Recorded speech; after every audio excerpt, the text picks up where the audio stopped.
University of Johannesburg. This is my second video for the KPMG virtual mission, and in this video I'll be analyzing a risk assessment that I have conducted, and the name of the client is Airwaves International Limited. While analyzing a risk assessment or compiling a risk assessment, the first step is to analyze and look at the financial information of a client. And one way that we do this is by looking at the financial ratios. And the first financial ratio that I calculated was the current ratio. The current ratio for 2020 for Airwaves Limited was 1.28:1. And for 2019, which is last year, it was 0.28:1. As we can see, there's a great improvement in the current ratio.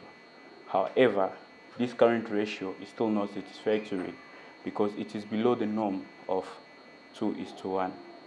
This means that Airwaves International Limited will not be in a good cash position after settling all their short-term debts and obligations.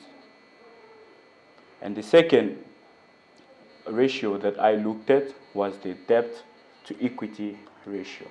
And the debt to equity ratio for 2020 was negative 227.76, and for 2019, which is last year, it was approximately 100%. And the debt to equity ratio has tremendously deteriorated, and it's even a negative, which is very bad for the client. And the normally accepted debt to equity ratio, it should be positive and it should be below 50. And the reason why Airwaves International Limited might have reached to even a negative debt to equity ratio is that maybe they have been paying large amounts of dividends and accumulating losses in the past. And it has been proven that companies or entities with a negative net worth, like Airwaves International Limited, they have got a greater chance of going bankrupt in the future. Number 3. The third ratio that I looked at was the debt to asset ratio. And the debt to asset ratio for 2020 was 179.42. And for 2019, it was 92.73. And this again has deteriorated tremendously because more than 100% of Airwaves International Limited's assets are financed through debt. And Airwaves International Limited has got more debt than their assets, which means that they are insolvent and they will not be able to pay all their debt. Number 4. The fourth ratio that I calculated was the net income margin ratio. And the net income margin ratio for 2020 is negative 265.59, and for 2019 it was 20.92. As you can see, the net income margin ratio has tremendously deteriorated from 2019 to 2020. This shows that Airwaves International Limited are having problems in order for them to handle their cash flow, since they are earning less than their expenditure, and that their revenue is less or not enough to handle and cover all their expenses. The other ratio that I calculated was the return on asset. The return on asset for 2020 was negative 49.73. With a negative return on asset ratio, it shows that Airwaves International Limited, they are not getting any return on their assets. In fact, they are getting losses and they are accumulating losses on the assets that they have employed, which is very detrimental and bad for the entity. 5.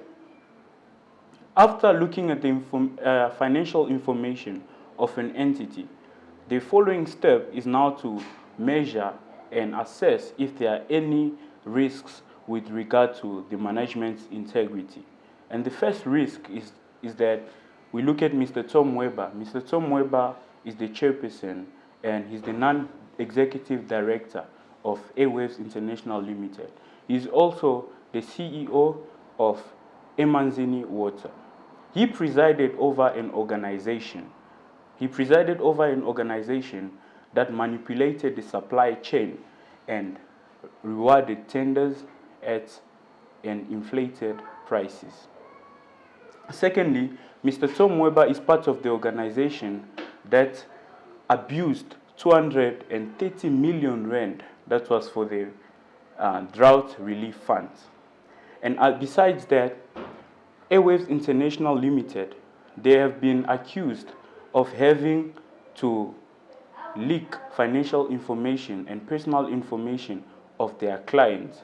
This shows that they do not have a good reputation and that their employees lack what we call integrity.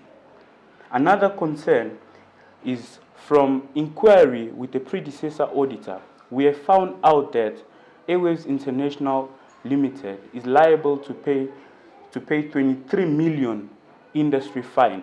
This was due to the fact that they did not comply with the industry regulations, and the reason could be that they have behaved unethically or that they did something that is against the law. Number 6.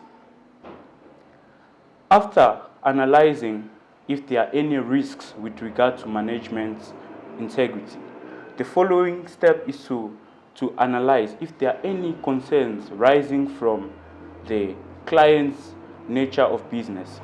And with the first concern that I found out was that due to the low economic condition and the low economic growth rate in South Africa and the low demand of airlines in the South African market, it has led to Airways International Limited to accumulate losses for the past 2 years.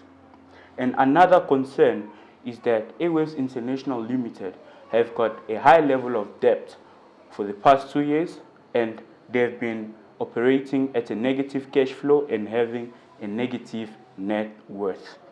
Number 7, after analyzing if there are any risks with regard to the nature of the client's business, the following step is now to find out if there are any risks with regard to the governance structure and the information reliability of the client. Now, I found out that there is a significant concern with respect to Airways International Limited's reliability of information because they do not have any processes to monitor and confirm that Airways International Limited are complying with the IT laws and regulations. Following that, Airways International Limited also do not have proper auditing and whereby they monitor and review their financial statements every after 4 months, which has led to them making so many mistakes in their financial information, and hence these mistakes has led to their management to making wrong decisions because their governance structure is not reliable at all. Number 8, after looking at the governance structure and reliability of information of the client, the following step is now to analyze if there are any uncertainties in relation to interest of conflict or conflict of interest. After analyzing the reliability of information of the client and looking at the governance structure, whether it is reliable or not, the following step is now to analyze if there are any uncertainties in relation to conflict of interest. An auditing firm has got a fiduciary responsibility towards the investors. Auditing firms have got a duty of loyalty towards their clients and their investors because the investors rely on the financial information that we as auditors certify. Hence, we are expected to work properly, ethically, and with integrity. With the large amounts of money that the client, which is Airways International Limited, is offering to us, it might lead to we, the auditing firm, which is Assured Auditors, to accept the offer and make decisions and give opinions that are in favor of the client, which is Airways International Limited. By doing that, investors and other stakeholders will bear the consequences because they'll be misled, and which is unethical. And this is known as the interest of conflict or conflict of interest. Slide 9. My recommendation on whether we should accept the client or not is that we should not accept the client, because Airways International Limited has got so many and a lot of engagement risks, and the fact that their financial information is not being quarterly reviewed, it could result in them making mistakes on their financial information, and which could result in the auditing firm, to audit incorrectly and give an incorrect auditing opinions, and this could indeed and in fact deter our reputation. And for us to audit such a firm, we will need some experiences or some people who are experienced in the airline industry, because we as an auditing firm do not have all the experiences, and it could cost the auditing firm more money. So that is why I believe that we should not accept these clients.